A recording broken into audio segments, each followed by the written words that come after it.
Welcome back बच्चों, कैसे हो आप लोग। आई होप कि आप लोगों ने जो हमारा लास्ट जो चैप्टर था वो बहुत ही सही से पढ़ लिया होगा। ठीक है, रेंज निकालना, डोमेन निकालना, ठीक है, वो सारी चीज़ें आपको समझ में आ गई होगी। ठीक है, तब आपका जो नेक्स्ट चैप्टर है ट्रिग्नोमेट्रिक फंक्शन वो आपका रुपेश सर करवाएंगे। ठीक है, तो उसमें डोमेन और रेंज निकालने वाला जो टॉपिक होगा तो आपको उसमें क्लियर कट आइडिया आ जाएगा। ठीक है, तो हम लोगों ने जो अभी तक जो पढ़ा है उसमें स्टैटिस्टिक्स कंप्लीट कर लिया, सेट कंप्लीट कर लिया, रिलेशन फंक्शन कंप्लीट कर लिया, ट्रिग्नोमेट्रिक फंक्शन रुपेश सर करवाने वाला है। ठीक है, तो कॉम्प्लेक्स नंबर जो है एंड क्वाड्रेटिक इक्वेशन वो मैं करवाने वाला हूँ। ठीक है, तो हम लोग देख लेते हैं complex number and quadratic equation. ठीक है, तो क्वाड्रेटिक इक्वेशन हम लोग पढ़ के आए, कॉम्प्लेक्स नंबर हमारे लिए पहला है, लेकिन फिर भी कॉम्प्लेक्स नंबर आप लोगों ने इंट्रोडक्शन पार्ट में जब हमारा बेसिक्स क्लास चल रहे थे तब आप लोगों ने देख लिया होगा ये कॉम्प्लेक्स नंबर क्या चीज़ होती है। ठीक है, मे बी एनटी सर ने करवाया था तो उसमें आप लोगों ने देखा होगा कि कॉम्प्लेक्स नंबर क्या होता है। ठीक है, तो कोई दिक्कत नहीं, लेकिन फिर भी हम लोग बात कर लेते सारी बातें। ठीक है, तो हम लोग बात कर लेते पहले क्वाड्रेटिक इक्वेशन की। ठीक है, उसके बाद जाते हैं कॉम्प्लेक्स नंबर में, क्योंकि क्वाड्रेटिक इक्वेशन से ही आप लोगों को कॉम्प्लेक्स नंबर का लिंक जुड़ पाएगा। ठीक है, तो हम लोगों ने 10th क्लास में पढ़ा था कि भाई हमारे पास इक्वेशन हो ax² + bx + c = 0। ठीक है ना, तो इसका जो सॉल्यूशन होगा, रूट्स होंगे ना, जीरोस होंगे ना, वो क्या आते थे हमारे पास, याद करो कैसे निकाल लेते। x = -b ± (b² - 4ac) divide by 2a। और कुछ हम ऐसा लिखते थे कि भाई x = -b ± (d) divide by 2a। तो d की वैल्यू हमारे पास क्या थी, (b² - 4ac) थी।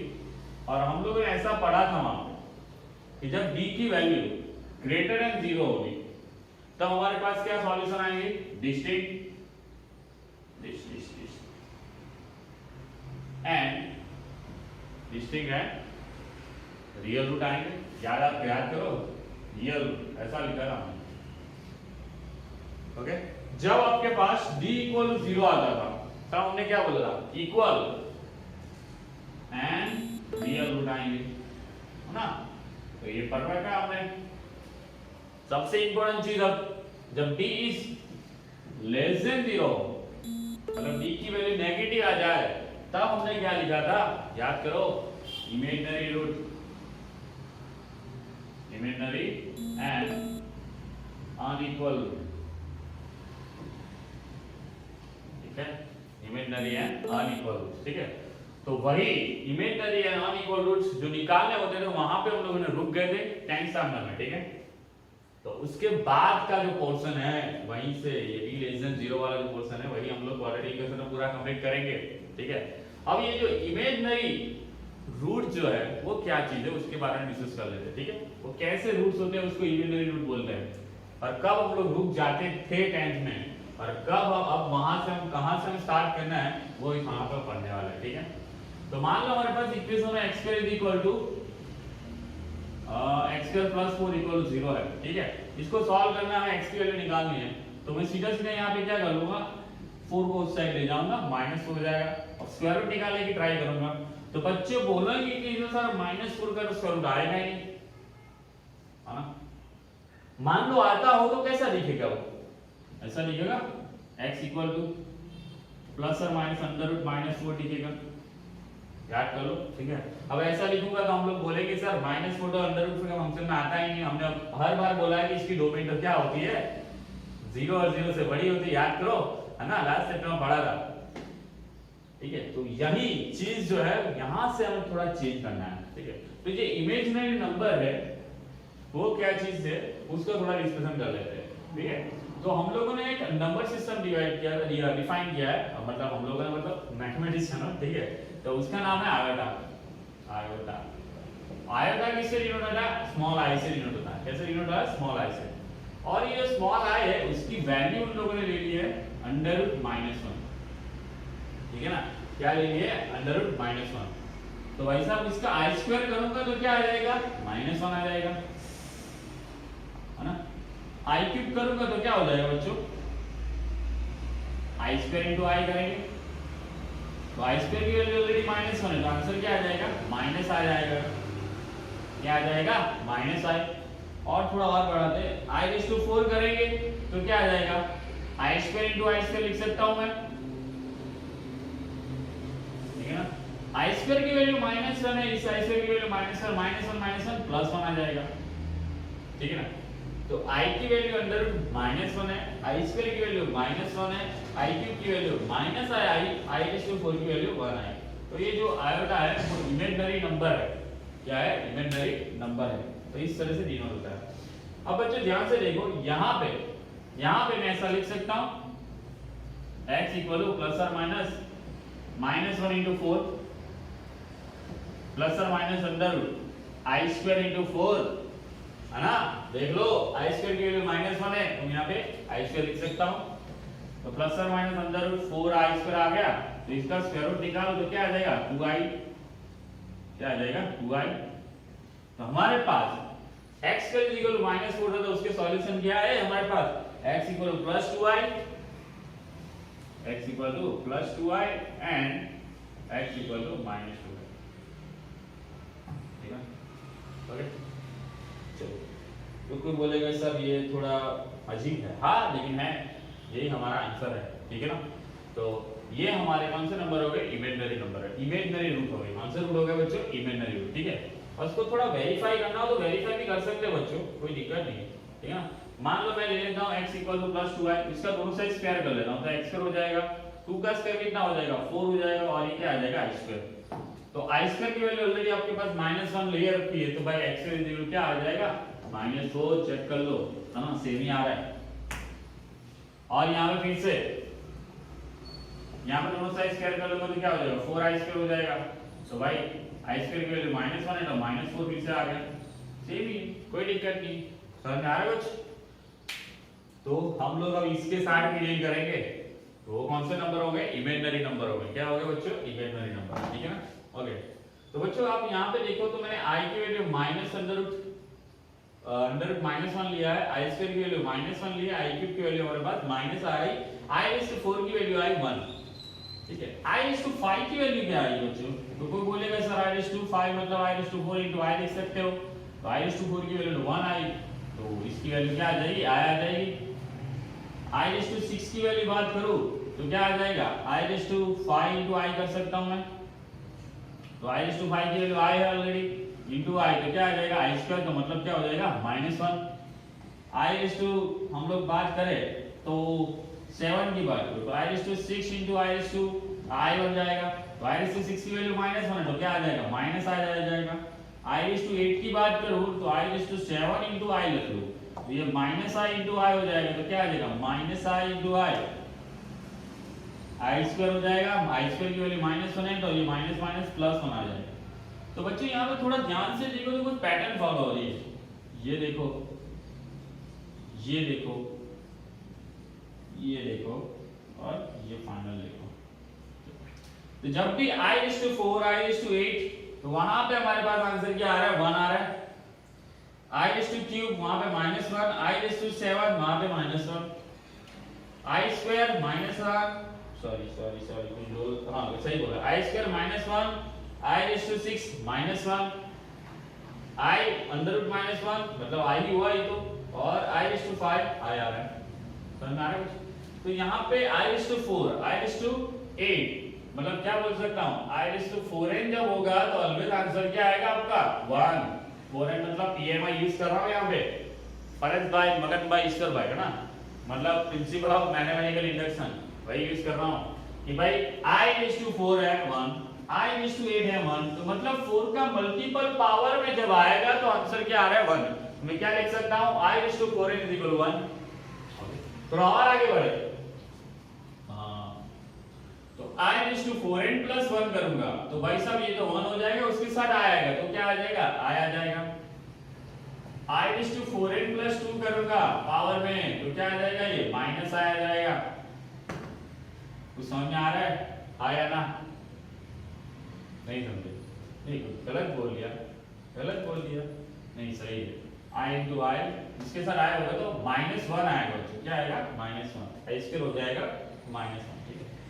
तो i/4n + 3 करूंगा तो क्या आ जाएगा -1। तो ये आपको n पावर के लिए भी याद रखना है, ठीक है। आई होप बच्चों कि ये आपको PMI से n पावर वाला निकालना आता होगा, ठीक है ना। ओके, तो यहाँ पे आएगा की सीरीज हम लोगों ने डिफाइन कर ली कि i की वैल्यू √-1 है, i स्क्वायर की वैल्यू हमारे पास क्या आएगी -1 आ जाएगी, i क्यूब की वैल्यू आएगी -1 और i⁴ की वैल्यू आएगी 1। तो ये चार नंबर तो आपको याद रखने ही रखने हैं और n पावर के लिए ये याद रखना है, ठीक है। ओके, और यहाँ पे हम लोगों ने डिस्कशन किया कि ये जो d<0 है वहां पे हमारे पास इमेजिनरी रूट मिलेगी और इमेजिनरी रूट के लिए हमने डिफाइन किया नंबर i होगा और इसकी वैल्यू क्या ले ली मैंने -1, ठीक है। तो अब बच्चों बात कर लेते हैं कि कॉम्प्लेक्स नंबर क्या है। तो क्वाड्रेटिक इक्वेशन यहां से पढ़ने वाले हैं आगे। अब बात कर लेते हैं कॉम्प्लेक्स नंबर क्या है। क्वाड्रेटिक इक्वेशन हम लोगों ने बात की इमेजिनरी नंबर, ठीक है, वो कहां से होते हैं, किस तरह से आते हैं, मैंने सारी चीजें समझाई। अब बात करते हैं कॉम्प्लेक्स नंबर, ठीक है ना, बात कर ही लेते हैं ना। चलो देख लेते हैं कॉम्प्लेक्स नंबर क्या कहना चाहता है। तो बच्चों कॉम्प्लेक्स नंबर डिफाइन कैसे होता है, जो हमारा कॉम्प्लेक्स नंबर है उसको हम लोग डिनोट करेंगे z से। तो z = a + ib, इस तरह से डिनोट होता है, z = a + ib। वहां पे ये वाला जो पार्ट है उसको हम बोलेंगे रियल नंबर, मतलब रियल पार्ट, क्या हो जाएगा रियल पार्ट। और ये वाला जो पार्ट है b, वो इसको बोलेंगे हम लोग इमेजिनरी पार्ट, ठीक है ना। तो कोई भी कॉम्प्लेक्स नंबर होगा वो इस तरह से फॉर्म में होगा a + ib के फॉर्म में, ठीक है।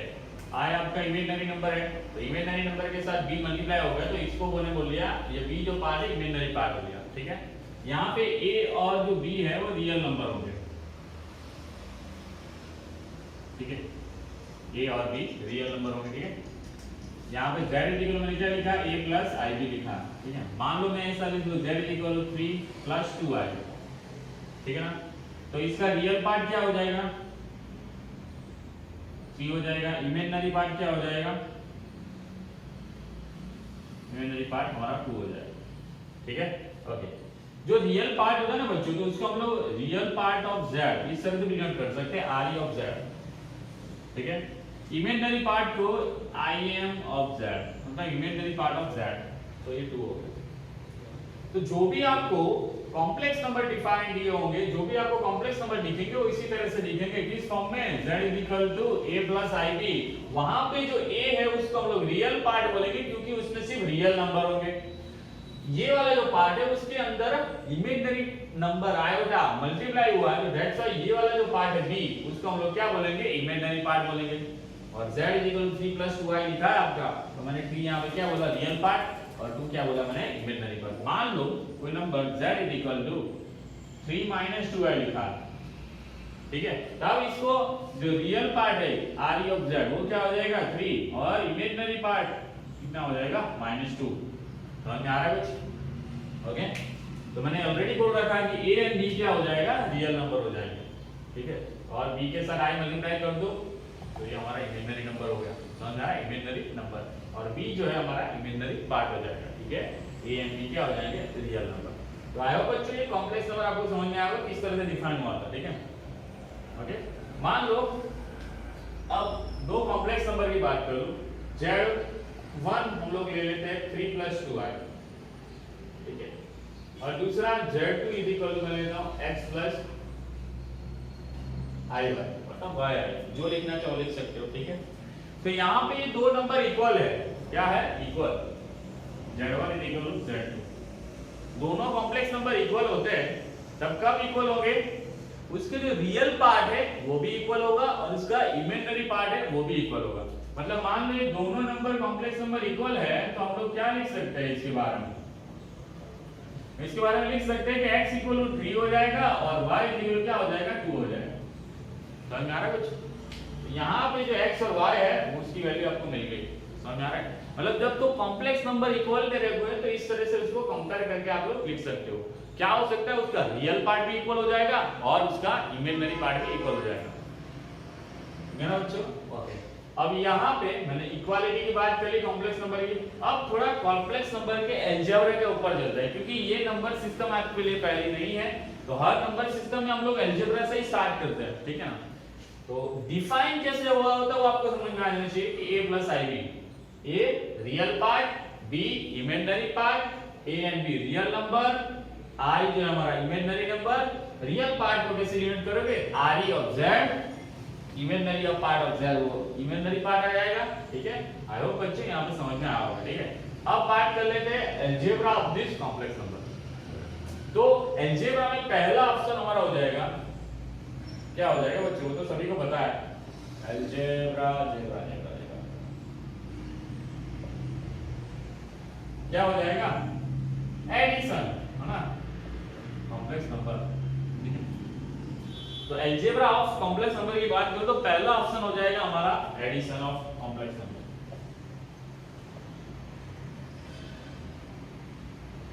मतलब दो कॉम्प्लेक्स नंबर दे रखे होंगे तो उनका एडिशन किस तरह से करेंगे, ठीक है ना। तो भाई सर मान लो मैं z1 ले लेता हूं 3 + 2i, z2 ले लेता हूं 5 - 5 + 7i, ठीक है ना। इन दोनों का एडिशन करना है तो z1 + z2 करूंगा तो 2 + 3i + 5 + 7i। तो बच्चों बहुत ही सिंपल सी बात है, जो रियल नंबर है मतलब रियल पार्ट है उनका एडिशन कर दो और इमेजिनरी पार्ट है उसका एडिशन करो, दैट्स इट। तो क्या आ जाएगा 5 + 3 8 और 7 + 2 9 z1 + z2। और मेरा कुछ मान लो हमारे पास z1 = 3 - 2i and z2 = 5 + 7i, यही क्वेश्चन ले लेता हूं, लेकिन यहां पे सिर्फ माइनस कर दिया। इन दोनों का एडिशन करना है तो क्या होगा 3 - 2i + 5 + 7i। तो जो मैंने बोला रियल नंबर का एडिशन कर लो तो 5 + 3 कितना हो जाएगा 8 और ये कितना हो जाएगा हमारे पास -5। तो समझ में आ रहा है, ठीक है। तो ये हो गया हमारा एडिशन ऑफ कॉम्प्लेक्स नंबर, ठीक है। यहाँ पे तो एडिशन हो गया लेकिन इन दोनों के बीच में सब्ट्रैक्शन हो गया, दैट्स इट, ओके। तो जब भी कॉम्प्लेक्स नंबर के बीच में एडिशन करना हो तो रियल पार्ट का एडिशन कर लो और इमेजिनरी पार्ट का एडिशन कर लो, ठीक है। आई होप बच्चों ये आपको टॉपिक समझ में आया होगा, ठीक है। अब थोड़ा आगे बढ़ते हैं कि जो अलजेब्रा ऑफ कॉम्प्लेक्स नंबर में एडिशन है वो कौन-कौन सी प्रॉपर्टी को सेटिस्फाई करता है। जैसे कि हम लोग जब भी नंबर सिस्टम पढ़ते हैं तो उसमें होता है बाय क्लोजर प्रॉपर्टी, है ना, कम्युटेटिव प्रॉपर्टी, एसोसिएटिव प्रॉपर्टी, उसकी बात कर लेता हूं, ठीक है। तो पहली प्रॉपर्टी की बात करो कम्युटेटिव प्रॉपर्टी। मतलब z1 + z2 करूं या z2 + z1 करूं आंसर सेम ही आएगा। z1 + z2 करूं या z2 + z1 करूं आंसर क्या आएगा, सेम आएगा। ये प्रॉपर्टी सिर्फ आपको याद रखनी, इसका कुछ यूज होने वाला नहीं। हाँ यूज होगा लेकिन इसके ऐसा ही नहीं कि इसके बेसिस पे क्वेश्चन आ जाए, उसका हर जगह यूज होता रहेगा, ठीक है। लेकिन ये तो नॉर्मल सिंपल सी बात है, सभी को आइडिया आ ही जाता है कि z1 + z2 करो या z2 + z1 करो आंसर क्या आएगा, सेम आएगा। दूसरा एसोसिएटिव प्रॉपर्टी,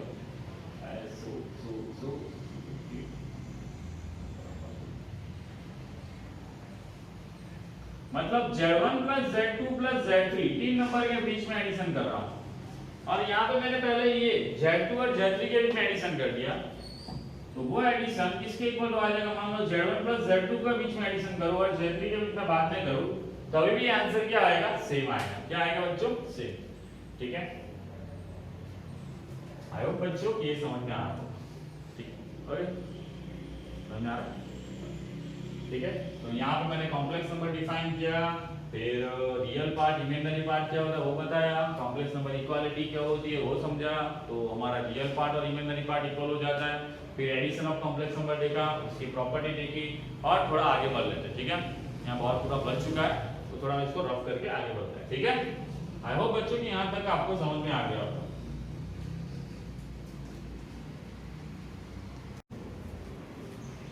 तो बच्चों एसोसिएटिव प्रॉपर्टी देखी, कम्युटेटिव प्रॉपर्टी देखी, ठीक है। थोड़ा और आगे बढ़े तो थर्ड प्रॉपर्टी में देख लेता हूं इनवर्स, ठीक है, और हमारा आइडेंटिटी। तो पहले आइडेंटिटी देख लेते हैं। आइडेंटिटी प्रॉपर्टी क्या होता है बच्चों कि मतलब ऐसा कॉम्प्लेक्स नंबर जिसमें दूसरा कोई कॉम्प्लेक्स नंबर ऐड करो, क्योंकि सर्विस एडिशन की बात कर रहे हैं तो उसमें एडिशन ऐड करो, ऐसा कॉम्प्लेक्स नंबर ऐड करो कि जिसकी वजह से वही कॉम्प्लेक्स नंबर वापस आ जाए, ठीक है। मतलब ये जो आइडेंटिटी प्रॉपर्टी है वो एडिशन के लिए है, इसके लिए एडिशन के लिए। तो हमारे पास ऐसा कॉम्प्लेक्स नंबर हो जिसमें ऐसा कॉम्प्लेक्स नंबर ऐड करो कि जिसकी वजह से वापस मेरा वही कॉम्प्लेक्स नंबर आ जाए। तो मान लो मैंने ले लिया z, तो उसमें ऐसा कौन सा कॉम्प्लेक्स नंबर ऐड कर लो, 0 ऐड कर लो। तो 0 ये तो रियल नंबर हो गया बच्चों, कॉम्प्लेक्स नंबर बनाना है तो 0 + i कर लो तो तो ये क्या आ जाएगा, z आ जाएगा। समझ में आ रहा है? z प्लस जीरो i कर लूं तो हमारे पास क्या आ जाएगा, z वापस आ जाएगा। तो ये जो हमारा हुआ वो क्या हो जाएगा, एडिटिव आइडेंटिटी प्रॉपर्टी हो जाएगी। ठीक है, अब थोड़ा इनवर्स की बात कर लो।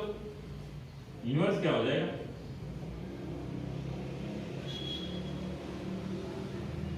ठीक है, तो एडिटिव इनवर्स हमारा क्या होता है, मतलब एडिशन में इनवर्स क्या होगा कॉम्प्लेक्स नंबर में, कि मतलब ऐसा कॉम्प्लेक्स नंबर जिसमें ऐड करो जिसकी वजह से हमारा एडिशन होने के बाद जो कॉम्प्लेक्स नंबर आएगा वो क्या होना चाहिए, जीरो होना चाहिए। तो मतलब मान लो मैंने एक तो z है तो उसमें ऐसा कौन सा कॉम्प्लेक्स नंबर ऐड करूं तो जिसकी वजह से हमारे पास जीरो आ जाए, माइनस z क्या हो जाएगा, जीरो प्लस जीरो आ जाएगा। समझ में आ रहा कुछ? ठीक है, मान लो मेरे पास z equal to 3 plus 2i है तो इसका एडिटिव इनवर्स क्या हो जाएगा, z इक्वल टू -3 -2 हो जाएगा। ठीक है ना, इसमें ऐड करेंगे तो हमारे पास जीरो आ जाएगा। ठीक है, तो यहाँ पे बच्चों मैंने बात कर ली कम्युटेटिव, एसोसिएटिव, एडिटिव और इनवर्स प्रॉपर्टी की। और एक प्रॉपर्टी होती है क्लोजर। क्लोजर प्रॉपर्टी में क्या होता है कि वो होता ना ऐसा चाहता है कि z1 प्लस z2 करूं तो कॉम्प्लेक्स नंबर का एडिशन करूं तो वो कॉम्प्लेक्स नंबर ही बनना चाहिए। हां ऑफ कोर्स है, अगर कॉम्प्लेक्स नंबर का एडिशन करोगे तो कॉम्प्लेक्स नंबर ही बनेगा। ठीक है, मान लो कभी ऐसा भी हो कि z1 3 + 2i हो और z2 3 - 2i हो। ठीक है, तो इन दोनों का एडिशन करता हूं तो z1 + z2 9 6 प्लस 0 आ जाएगा। तो ये तो एक्चुअली में कॉम्प्लेक्स नंबर ही है ना। समझ में आ रहा है? तो समझ में आ रहा है कुछ? यहाँ तक समझ में आ रहा है? आ रहा है? 6 is also belongs to z, मतलब जो r है वो क्या हो जाएगा, इस सबसेट ऑफ z बन जाएगा, है ना? ऐसा ही हुआ ना, 6 आया ना एक्चुअल में, तो ये तो रियल नंबर है लेकिन फिर भी हम लोग इसको कॉम्प्लेक्स नंबर की तरह डिनोट कर सकते हैं 6 + 0 ऐड करके। तो मतलब क्या होगा कि जो रियल नंबर है वो क्या हो जाएंगे, सबसेट ऑफ z हो जाएंगे। ठीक है, आई होप बच्चों की नंबर सिस्टम को आपको पूरा एंड यहाँ पे समझ में आया होगा। नेचुरल नंबर, इंटीजर और आगे आगे आगे करते हुए रियल नंबर और उसके बाद रियल नंबर जिसका सबसेट हो जाएगा कॉम्प्लेक्स नंबर में। ठीक है, ओके। तो यहाँ पे जो भी बातें की बच्चों मैंने एडिशन के लिए बात की, तो वैसे ही सब्ट्रैक्शन की बात करो तो हम लोग किस तरह सब्ट्रैक्शन करेंगे, सेम टू सेम है, उसको लिखने की जरूरत नहीं, आपको सीधा सीधा समझा देता हूँ कि भाई दो कॉम्प्लेक्स नंबर के बीच में सब्ट्रैक्शन करेंगे तो जो रियल नंबर है, रियल पार्ट है उनके बीच में और इमेजिनरी पार्ट के उनके बीच में हम लोग सब्ट्रैक्शन कर लेंगे। ठीक है ना, तो हमारे पास सब्ट्रैक्शन ऑफ कॉम्प्लेक्स नंबर ही समझ में आ जाएगा। ठीक है, प्रॉपर्टी की बात करें तो कौन सी प्रॉपर्टी को फॉलो करेगा कौन सी नहीं। मान लो ये पहले क्लोजर प्रॉपर्टी ले लो, एक्चुअली ये पहले होती है क्लोजर प्रॉपर्टी। तो क्लोजर प्रॉपर्टी की बात करो तो पहले क्लोजर प्रॉपर्टी में क्या होगा, दो कॉम्प्लेक्स नंबर का सब्ट्रैक्शन करूं तो कॉम्प्लेक्स नंबर आना चाहिए, ऑफ कोर्स आ ही जाएगा, मतलब सब्ट्रैक्शन इसको सेटिस्फाई करेगा। कम्युनिटी की बात करें तो क्या सेटिस्फाई करेगा, z1 - z2 करूं या z2 - z1 करूं डिफरेंट आ जाएगा तो ये नहीं सेटिस्फाई होगा। क्या एसोसिएटिव सेटिस्फाई करेगा, z1 - z2 - z3 करूं या फिर z1 - z2 - z3 करूं तो ये दोनों आंसर डिफरेंट हो जाएंगे। कैसे, मान लो z1 - z3 है, ठीक है, इसी तरह से, और यहाँ पे मैं लिखता हूँ z1 - z2 - z3। ठीक है, तो भाई सर ये तो कोई दिक्कत नहीं, ऐसे ही खुल जाएगा z1 - z2 - z3। ठीक है, लेकिन यहाँ पे क्या हो जाएगा पता है, z1 - z1 प्लस z3 हो जाएगा और आप देख सकते हैं कि दोनों डिफरेंट है, दोनों क्या चीज हो गई, डिफरेंट हो गई। तो मतलब ये एसोसिएटिव प्रॉपर्टी सेटिस्फाई करेगा नहीं। ठीक है, और इनवर्स के लिए भी सेम ही आएगा और एडिशन के लिए भी सेम आएगा, मतलब क्या आइडेंटिटी एलिमेंट के लिए भी सेम आएगा। ऐसा कौन सा कॉम्प्लेक्स नंबर जो उसमें ऐड करने की वजह से वही कॉम्प्लेक्स नंबर आ जाएगा। ठीक है, आई होप बच्चों कि यहाँ पे आपको इतना समझ में आ गया होगा, क्या addition of complex number, subtraction of complex number कहाँ से आया, आयोटा की सीरीज समझ में आ गई होगी, कॉम्प्लेक्स नंबर का फॉर्म कौन सा होता है, z = a + ib याद रखना। ठीक है, a और b क्या होता है, इमेजिनरी पार्ट क्या होता है, रियल पार्ट क्या होता है, वो आपको सारी चीजें समझ में आ गई। ठीक है, अब थोड़ा और आगे बढ़ेंगे, उसमें क्या आएगा, मल्टीप्लिकेशन, डिवीजन। ठीक है ना, तो वो बच्चों हम लोग नेक्स्ट वीडियो लेक्चर में कवर कर लेंगे। ठीक है ना, इतना इस वीडियो लेक्चर के लिए। ठीक है, इंट्रोडक्शन बहुत है। ठीक है, तो मिलते हैं नेक्स्ट वीडियो लेक्चर में बच्चों। Thank you very much.